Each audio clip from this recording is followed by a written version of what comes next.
Regardez, en orange, on a l'aide américaine, en bleu, l'aide européenne. Avant 2025, sous Joe Biden, c'était les États-Unis. On voit qu'ils fournissaient plus de la moitié de l'aide militaire à l'Ukraine. Et on voit que depuis 2025, eh bien, Washington s'est complètement désengagé. Ce sont les Européens qui ont pris le relais. Ils ont compensé le manque, mais jusqu'au début de l'été seulement. Pas par lassitude, mais parce que Paris et Londres éprouvent des difficultés financières internes. Néanmoins, l'Europe est aujourd'hui le premier contributeur de Kiev. Ça ne va pas s'arranger en 2026 puisque les Américains devraient réduire encore leur soutien financier et militaire à l'Ukraine. Et d'ailleurs, les Européens en sont conscients. C'est pour cela qu'ils tentent de trouver l'accord de paix le moins défavorable à Kiev et pas le plus favorable avec le président Trump. Et qui des Européens contribue le plus à aider l'Ukraine ?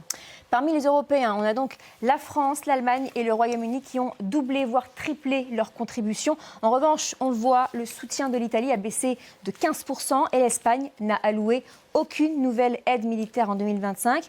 De leur côté, les pays nordiques comme la Suède, le Danemark, la Finlande ou encore la Norvège restent des contributeurs, on le voit, solides. Tous ont augmenté l'aide militaire allouée à l'Ukraine et notamment la Suède et la Norvège qui l'ont plus que triplé.